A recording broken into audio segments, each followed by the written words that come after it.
Hey, Christina. Hello. How are y'all's streets? Because we haven't seen any plows still. Now, Charles, I'm trying to determine whether or not you being like, are you Oh, my exaggerating? my inbox has started blowing up from people being like, no pre-treatment, no plows, nothing. Um, we haven't seen a plow in my blocks. I mean, the major like H Street got a plow, like Pennsylvania Avenue got a plow, but outside of that, we're not seeing anything. Yeah, the side streets are pretty treacherous in Ward 5. Main thoroughfares seem to be treated. I do know there were a lot of plows, but I think by time the snow finished, it was like it never happened earlier in the day. Yeah. We definitely afternoon yesterday had a plow come down, and an hour later, it looked like nothing had happened. Yeah. Um, I At think this point, that, it's like concrete ice out there. well, So I it's think right now the plows are having a more difficult time because it's like ice trying to get Yeah, through some of they these. can't yeah. plow ice. We've gotten reports of trucks with I guess the shovels up, which I think is a sign of the condition of things. But Yeah, I'm we're here. getting that I'm gonna. where like the map is showing like trucks will go down with their plows up. They're not even touching the ice, but the map shows that, oh no, they came on your block. Um, but I'd say at least for us, it's not even like the side streets haven't been done. Like, I don't live on a side street. Like our major streets, like emergency routes have been done. But outside of that, we're not seeing much. Yeah. Okay, just so you guys know, we are live. That's all right. I'd say this publicly too. I'm gonna go ahead and get started. I know Brienne's coming. Can't say the same for our other member, but let's just roll on. Do do do do do do do do do do. Okay. Otherwise, staying warm. Are your interns full of hot chocolate and having a good time?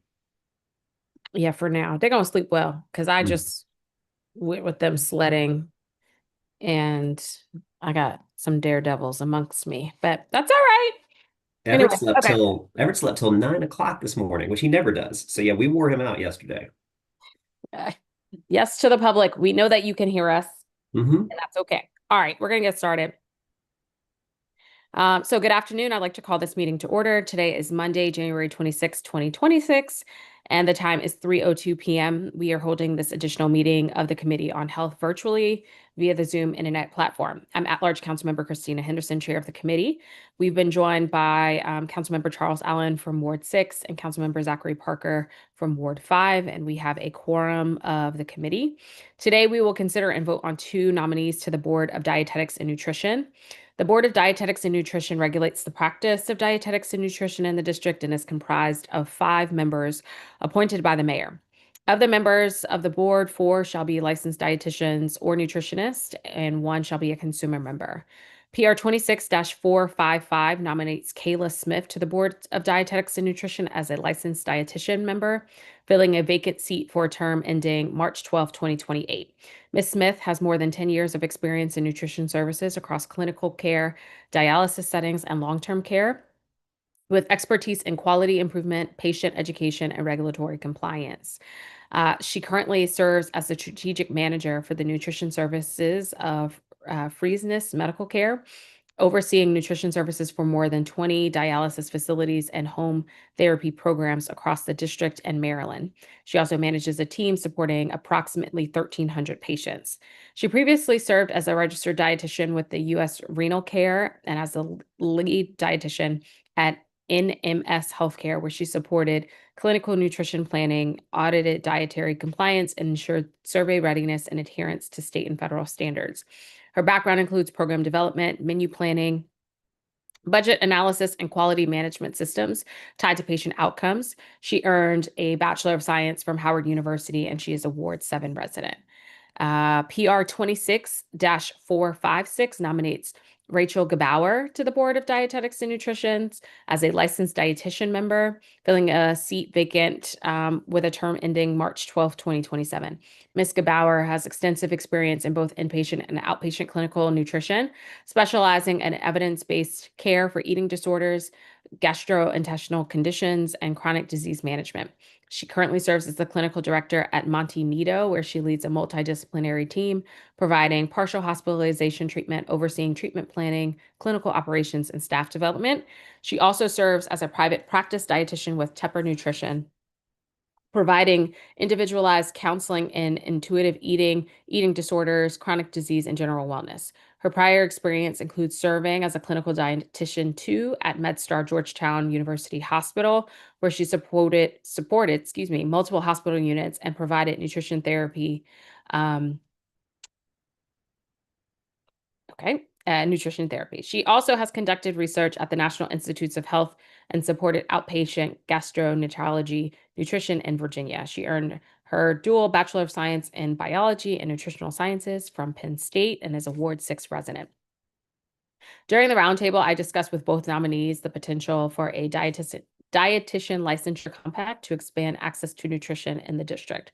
Ms. Smith expressed support for the concept, but noted she would need more information, particularly given the differences in licensures across states such as Maryland. While Ms. Gabauer stated that the state compact has strong potential, but emphasized the need for careful regulatory oversight. We also discussed conflicts of interest, patient safety, and nutrition misinformation. The nominees noted concerns that limited access to licensed dietitian often leads to residents going to unlicensed sources and the need for public education. Both nominees also confirmed that they understand the board's responsibilities and have a capacity to serve. I want to acknowledge that Councilmember Brianna Doe from Ward 1 has also joined us. And with that, I open up the floor for any discussion. Councilmember Henderson. Yes.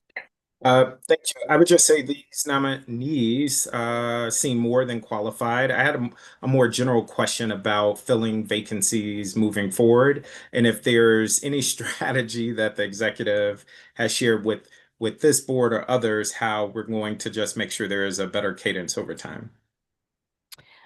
So our conversations with MODA has been very good, at least over the last year, in terms of filling vacancies. I received an email this morning. So there's some follow-up that we need to do in terms of some other boards, not Board of Dietetics and Nutrition, where people have applied and they have been denied, but the position, like the seats are still vacant. And so trying to better understand how they are evaluating applications. But so far, we've been moving in the right direction.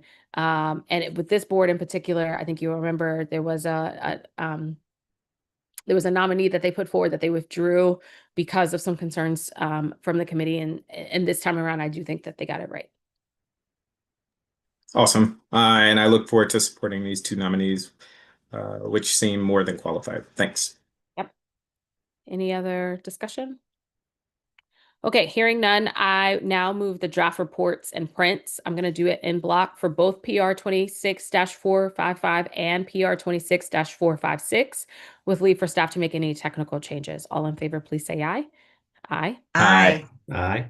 Wonderful. Let the record reflect that the ayes have it and the measures passed unanimously. This does conclude today's committee meeting. The committee will start its performance oversight roundtables tomorrow at 11:30 a.m. Will we hear from public witnesses for the Department of Healthcare Finance and the Deputy Mayor for Health and Human Services. We do anticipate that hearing will be virtual. Well, it's only public witnesses, so don't come down to the Wilson Building if you don't need to. We will hear from the government witnesses on Thursday, January 29th at 9:30. With no further business before the committee, the time is 3:08 and this meeting is adjourned. Thanks to my colleagues. Stay warm, stay dry.